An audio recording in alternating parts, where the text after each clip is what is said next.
In 2017, we had a couple by-elections in Copeland and Stoke. They were both triggered by Labour MPs who had resigned for one reason or another.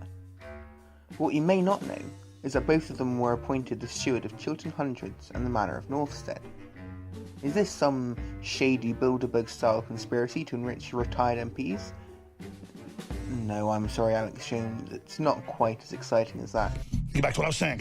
To explain, we're going to have to go back in time a little bit. No, a lot more than that.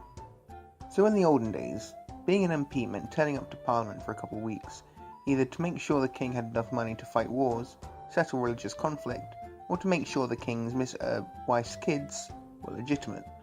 As such, it was considered to be an obligation rather than a privilege.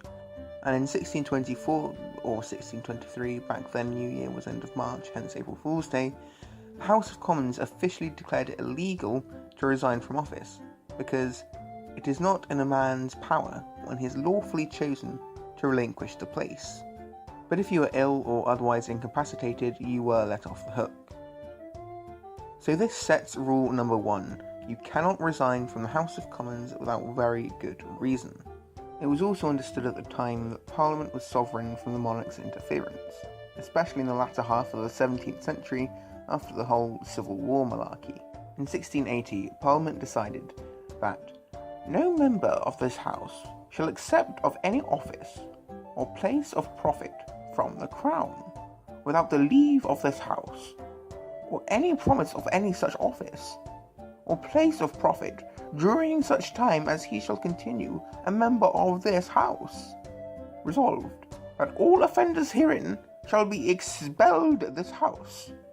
So, rule number 2, you can't be an MP and take money from the king because that's a conflict of interest. For some reason on Wikipedia it says that the 1701 Act of Settlement created this rule, and it did contain this provision, along with being a key piece of constitutional legislation making sure no Catholic could ever be king or queen.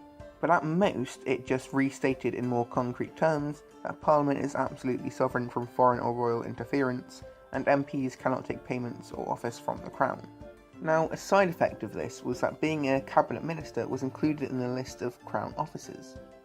What this meant was that if you were made a cabinet minister, you technically have to resign your seat and stand for election again. It was more of a formality though, and most parties did not contest these ministerial by-elections. In 1926 this was abolished because it was a massive waste of time for everyone involved. Anyway, as a result of these two rules, an MP may technically resign by taking on a Crown position, which would automatically expel them from the Commons, because hypothetically receiving a salary from the Crown would mean that you are no longer impartial, and it would inhibit your ability to scrutinise the Crown. In theory, anyway, you don't get paid for these posts anymore. For a long time, you just apply for a sinecure post, usually the Chiltern Hundreds and Manor of Northstead, but other posts were used, such as Old Shoreham, East Hendred, Poynings, and Hemfolm.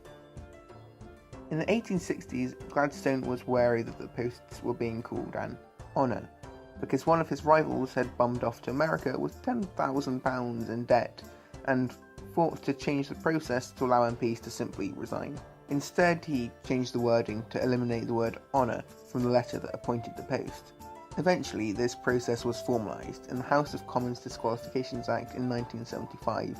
So that's how, in 2016, these MPs were made stewards of non-existent places, disqualifying them from sitting in the House of Commons and allowing them to become museum directors, or whatever you do when you want to annoy the leadership of your party.